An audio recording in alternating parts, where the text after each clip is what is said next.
Welcome back to another video. Today we're taking a look at another piece of classic tech, very niche tech that survived only a couple of years. This is in front of you, the eye opener from Netpliance. Now this is a really interesting all-in-one machine. These were produced from 1999 till about 2003. The company itself was Netpliance. This was the early days of the internet. No one still has the net, so you can imagine why they chose that name. But what made this computer special is that it was incredibly affordable. We're talking $99. Even today, that's not a lot of money. This was a $99 machine. That is pretty fantastic for what this is, but it came with a hitch. But before we jump into that, let's look at the machine itself. On the back here, you have one printer port, you have two phone lines, which is incredibly important for this machine, and a single USB. Now, the eye opener itself featured a 9-inch color LCD, and it ran on a 180 megahertz WinChip C6 processor. Now, this machine was sold for $99 at a loss. If you were to build a machine similar in scope to this, it would cost you around $400. So how did they manage to make money using this? Well, this eye opener itself featured a proprietary operating system that could only access the internet through a subscription service. The idea was that you would spend a low amount of money, $99, and then pay monthly for the service. This was really popular for smaller businesses. This machine in question that we're looking at right now was at a school, and that was real popular, and this one was used up until 2004. Now, that seems like a good idea, but it didn't work. But before we talk about why, let's clear off the desk and take a closer look at the machine. So here you can see the cool little work area that I have all my classic kind of machines here that I work on, as well as my little writing device that I put my scripts together and do some work. So first off, let's get rid of this iPad. Let's get rid of this Virtual Boy that I'm putting back together that'll probably be in its own video. And now we got the eye opener all plugged in, ready to go. So let's zoom in and let's see what this is all about, starting with this really kind of quirky keyboard that is featured. So straight away, this is the eye opener Netpliance keyboard that came with the device. It's pretty standard, nothing super weird, but there are a couple of quirks to this that you need to know. You don't have a number pad here on the right hand side, so you're going to have to use the numbers on the main keyboard across the top, arrow keys here on the right. There's no mouse with this device when it was shipped. You have a USB, of course, I noticed in the back. But the real interesting thing is here up on the right hand side is a little kind of nub button that works as a D-pad, kind of like a really bad game controller. Really mushy, not great in 2020 anymore from use. And of course, because you have a mouse here on the left hand side, you have right click and left click. So you have it's a pretty cool layout. Now, extra with this, you have your number keys across the top, like I mentioned, but you don't have any F keys that are traditional across the top of a keyboard. These are all dedicated keys for the apps that are essentially built into this iOS. So you have Web Guide, Shop, all these little things take you directly. They're essentially shortcut keys that are specific to this OS. I guess if you modded it, you could change them to F1 keys, but we'll look at that a little bit later. So this is the basic layout, but one cool thing here, you can see it, it's a pizza key. And we might look into that. I have no idea what that does. So that's the basic layout of the keyboard. So from there, we look into the machine itself. So we'll power it on right here. Like I said, this has got a 9-inch LCD. It's not great. There's the logo, the eye opener. Now, this is from 2000. I believe this machine itself was a 2000 machine, and it takes quite a bit of time to boot in. Now, what you won't notice is a BIOS coming up. If when you turn on a computer, you see the standard procedures, checks for OS, checks for hard drive, checks for mouse and keyboard, all that good stuff is missing here. And I'm continuing to talk because this is an insufferable load time that I can only imagine was just as long back in the day. It takes roughly, from the point of power, about 40 seconds to load everything. Now you can imagine that it is running all those checks like it would for this OS. It's just being done behind this screen right here. So it loads up. It kind of preloads right here. Welcome to iOpener. It gives you a welcome. You can kind of see what's going on. You get a really terrible sound through these two internal stereo speakers, which are terrible. And then it loads into it. And this is it. This is the screen. And you get a set of icons, these little circles. Down here is contrast, volume. It's all built in right here. Now this is really interesting. You can't connect to the internet through the phone line. Check to see if someone's using the phone. This is plugged in, make sure it's plugged in the wall, that good stuff. This is something you would have seen through the days of dial-up, right? And let's see if I can actually just say no, and we'll get over this. This mouse is terrible. This is important to note because the iOpener sold for $99, like I said, and you had to purchase the internet subscription through there, and that was how you got a super cheap computer, and that really was worthless without signing up for the internet. And that was how they tried to get over that huge loss that they were making out of. And it was a pretty good idea in concept as I bumped the camera, because everything is running through this dedicated OS. Now, the bad thing or the good thing, depending on what you see, is modders could get into this quickly, make a couple of simple hacks into the machine that don't require a lot of work, and you have yourself a fully functional PC for $100, which is great. Now, the downfall for Netpliance was that there were no checks for this. They released the machine to anyone that wanted them, and then modders found out about this, and then Netpliance tried to shut those modders down on the websites, and it was a whole thing. Now the problem was that when you sell a subscription like this, most people, this isn't an original concept for a computer, but you would make your money by selling the internet subscription, and you would bundle it. Think of it like a phone. You buy a phone and you're on a plan for 2 years, and once that 2 years is up, you can change plans or continue on. By the end of those 2 years, the companies, both companies, the phone company and the internet company, would have made their money back. So let's take a look at the iOpener now, knowing that you have this kind of scroll wheel. The OS is all on single screen. You can kind of see a radial thing. The tell a friend button is because they needed more money and they needed to expand this. You got mail, shopping, that's actually the coolest one. You have weather, finance, entertainment, sports, news, and the web guide. This is everything you need. This is still similar to something like tablet kind of systems, but this was similar to how AOL set up their web portal, right? You got to remember back then the internet was still a fairly new thing, at least in the grand public consciousness. It was around for a while before it, but they wanted to keep it as simple. So this unit we're looking at right now is pretty cool. It stopped being used in 2004. This itself was used in a school. I believe it was used in an attendance office, which is kind of neat. But the cool thing about it, everything on this machine is stopped in 2004. So because the information was downloaded every time you logged on, it saved it in memory. So everything you're going to see here is a flashback to January of 2004. There's mail. We're going to skip that because there's still some private stuff on there. And I know it's been over a decade, but we'll skip that. It looks like Outlook. So let's go to the web guide real fast. And I'll try to click this. Here we go.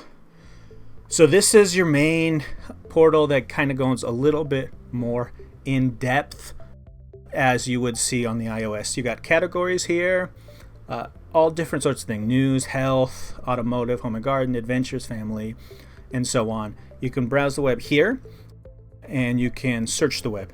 Now, they kind of mean the same thing nowadays, but back then they were different. Search is the search because there was no Google or anything, and browse was typing in.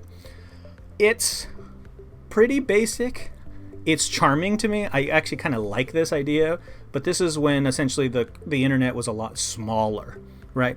There isn't millions and millions of websites for everything. It was just essentially a newspaper on the internet. So you went to the few sites associated with things you would know. So let's go back and we'll dive into something else here. We'll just kind of go around this wheel. So let's go to news. And this is cool. This was sponsored by ABC News. So they had a partnership with there, which is help them promote this. So click it, and we get this, and we bring up the main news article of that day, the most important one, and then a breakdown of other headlines here on the right side from ABC News. So what's cool is that this was pulled directly from the ABC website in 2004, and it was left on here. So you got see Bush and missile defense, and this was the last access news piece. Now what's cool is that once you downloaded, this was not an always-on connection like it is today. And you can look here, this was January 30th in 2004. That's kind of cool. A really long time ago. Just after my high school, but that's a tangent I'm going on. So this downloaded everything once you logged on, because being always on would would take up a phone line, right? And even in school, that would be a nightmare having the phone on. So that was one of the benefits of this, is that it would download everything quickly, and then you could scroll it through your own thing. Now, if you can see, the kind of ghosting is terrible on this screen. It actually looks better right now through this viewfinder. But that was the basic setup for news. When you were done, you could just click next, and it would give you the next article. And as you can see here, you see that everything is downloaded, like I said, so you don't have to worry about it. Like even today, you have to click and load a new website, load a new website full of ads and ads and ads. Back then, everything would be downloaded. The idea was you could set this up and call in right before, if this was at a school, call in right before a school. Look at that, bird flu spreads in China.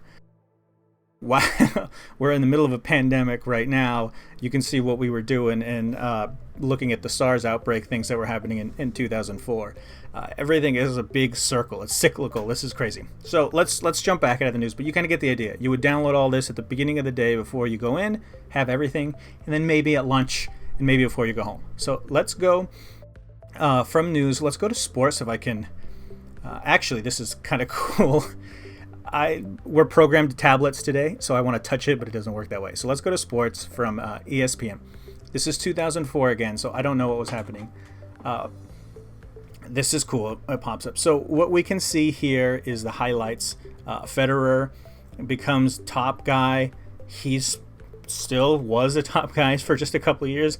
Man, he's been playing tennis for a long time. This is pretty fantastic. So you can see a couple other little things, but you can see the Kobe Bryant here. He was having his marital problems, but you can see the setup is the same as it was for news, right? It was all about simple, really basic, but it was all about consistency, right? You wanted everything to be really easy to navigate. It was, the internet was being sold at the time as a newspaper online, right? Everyone knows what a newspaper is. Everyone knows how to go through a newspaper, and it works. So let's go back. We just did sports, so let's go down to entertainment. And this one is brought to you by Mr. Showbiz, which I don't know what that is. It looks like a MySpace thing down there. They're not around anymore, but let's click it in. So again, you get the same layout. You get new movies set to be bowled over. The Super Bowl is happening now. That's just a nice marketing ploy because January is when all the crappy movies come out. But here they're blaming Super Bowl Sunday as no one's going to go to the film. But come on, you have all month. Super Bowl's on one day. You're going to go to the movies anyways the rest of the month. So you have a bunch of just terrible films dumped on to theaters January. And because I've done some movie work in the past, trust me, they're hoping to lose some money on these so they can not hit certain tax brackets. It's a whole thing. Their films make bad films. So you see score here. Scarlett Johansson is big, and her big break is coming in. She had just done Lost in Translation. So fantastic movie. You go down, The Big Bounce, Warner Brothers. I have no idea what that's going on, that film. We looked, You Got Served. That's that dance film before that craze kicked off. This is crazy. Butterfly Effect. That's Ashton Kutcher's thing before the other films came out. Was it Ashton Kutcher? I believe Ashton Kutcher was in the first one. And that's, you kind of see entertainment news and the headlines on the side. Everything is essentially the same, right? Again, consistency. Lesbian drama here on Showtime. I believe that's the L word, but that was huge news back then on a paid channel. So just simple and fun. So let's go back. So we just did entertainment, so let's go to finance. And again, this is going to look similar. It's the same thing. You got your stocks in the right hand corner. It's quaint, charming. Looking at this, I absolutely love this layout, right? I do a lot of new stuff and you're jumping around everywhere. Everything looks different and blah, blah, blah. It's really simple in this, that you know how everything's going to look, where everything's going to be, and you're still going to get everything. This actually reminds me of a children's tablet in a lot of ways. The layout, these buttons, something like the Nabby, right? If you might have seen that or have one of those, it's really simple. So let's look at the weather wherever this machine was when it ended its life. Annapolis, 27 degrees Fahrenheit there, mostly cloudy, 46% humidity. And that's kind of this machine is essentially a little time capsule into this day in January. So let's go back. Now, this is the coolest part and interesting part of the eye opener at the time, is shopping section. As again, I bump this. This was pre-Amazon's rise to prominence, pre-Walmart, pre-everything online, right? Back in this day, you would essentially, it wasn't online shopping like it is today. It was essentially ringing a third party to call a business to order and ship it to you. It's really weird. So this is very cool. This is something that you would see in an 80s or early 90s film about the internet and computing or hacking, right? You would open up shopping and you see this mall, like an actual mall layout. And this is how you had to make it back then. You had to make it super simple with something everyone in appliances. This is where you can get your mouse and printer. That's funny. I wish that actually worked. I'd love to have a Netpliance mouse. That'd be hilarious. But so this shopping thing is really interesting. It's broken down in like a mall, like I said, and you have these flowers and food and wine, specialty shops, apparel, books, appliances, department store, consumer electronics. Look at all this stuff. Kids, sports, music and video. The director, this is laid out like one of those wall things you would see at a mall when you'd walk in. So let's click on one of the things. Let's go to consumer electronics with this mouse. Opens up. And it's going to change the right hand side, which you already know what it is because of the layout, and it shows you everything there. Amazon.com. Before they're huge, they were just experimenting out of books. 800.com, don't know. Circuit City is dead. Crutchfield's still around, and they're their own thing. And I can't, they don't save this information because this is outside of the Netpliance thing. Yeah, and you can see it's going to try to connect here, and it's not going to let us see. You can see up here it's trying to call out, but it's not going to work. We get that same message as earlier. So it can't save that information because that is not on the OS itself. So let's go to Home and Garden. What would you expect on something like this? Well, Amazon's up top. Crate and Barrel's still around. Some of these are still around. Sears is not. Let's go to discount stores. You got Kmart's dead. Target and Walmart are still kicking. For children, you got a bunch of stuff. Disney, Baby Gaff, FAO Schwartz. You kind of get the feel of what your thing. Music and video is... It's not actually YouTube because that wasn't a thing, or actual watching. It's actual buying video. Blockbuster. Oh man, look at all these. Sam Goody's gone. So most of these are gone. Amazon ate all these guys up. So you kind of get the idea. Specialty shops. What is this, like Spencer's Gifts or something? No, this is eBay. This is PetSmart. That's a specialty shop because they didn't have its own section for pets and stuff. Food and Wine. Food.com. Wow, that was weird. This is back when everything had their own thing. And this is the idea. You can get a list of the stores if you don't want to jump down. So if you know a store alphabetical, you can go and click it and it'll take you 800. Looking through ebags.com. What is that? eBay. So looking through these, so many of these are probably just gone, or they were all eaten by Amazon later. FTD. Look at this. You can see the ghosting on this is kind of weird. So that's the really cool thing. And if you go over here, this is shopping tips. Now this is really important and cool. This is an overview of what online shopping is and how to do it. You can see up here, buy things at your privacy, 1, 2, and 3, buy. You get the whole layout. Because no one knew how to do this really, or had done it before, this is a really nice way that explains FAQ right here about how to do it, about how to shop online, how to find the value, who orders what, and how to find what you want. This is a perfect setup for someone new. And this is really nice. This is enticing for a lot of people. For 99 bucks, this is affordable. And if you're new into the internet age, because that's what was kind of becoming the use of a computer, right? Before it was office work, video games. Now the internet, you had so much more options. So that was a nice feature. But if you go back here, you look at this, this is all you had.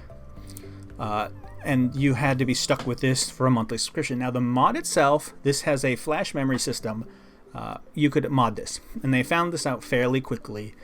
You can upgrade it with a hard drive on the back, very simple, and you could upgrade the CPU to the next model up, but that mod required to installing a fan, and you have to cut out a hole in the back, and that was a little more troublesome. But the idea was that it was simple, right? And Netpliance hated it. And even though this wasn't a top-of-the-line machine, even back then, you know, you could buy a machine like this for $400, or you could buy it for $99 and have a nice little workstation. They're on Windows 98 on there if you get a hard drive in there, and you're really good to go because this keyboard has everything you need, and a lot of people did that.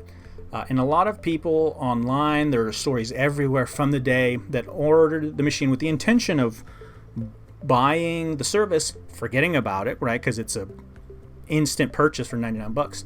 And people ended up just modding it or never getting the service. Now, Netpliance figured that out pretty quickly and then would not sell you a machine unless you agreed to a couple years of service, right? So they figured that out. But by that time, so many systems had been released and were being resold that people were just buying them and using them as their own personal computers. And Netpliance would actually call those people because they know who bought a machine and whether they signed up for a service. And if they didn't sign up for a service, they would call you to bug you. And, you know, they went on to say that the contract was retroactive. So now you had to purchase internet service.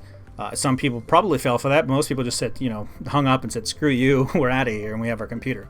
Now, I do plan on modding this and putting a hard drive in the back and putting a couple games like Doom and something on there and get a nice little Windows 98 machine that I can keep on this desk for old stuff.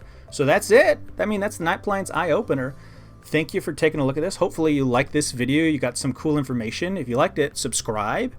We got a lot of cool tech coming through here, old stuff that I love to fiddle around with and repair and do some videos like that. So until next time, thanks. Bye-bye. Just want to thank you all once again for checking out this video. It's one of our longer ones. Loving doing this kind of thing. You can check out, hopefully there's a playlist. If not, you can check out on the bar on the side over there. We have some other features on some audio equipment and some Apple kind of stuff.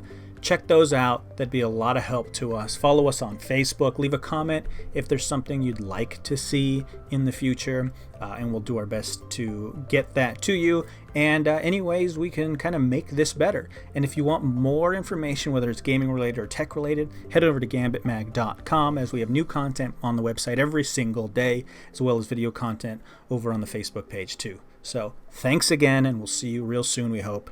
Check it out for more neat old school tech.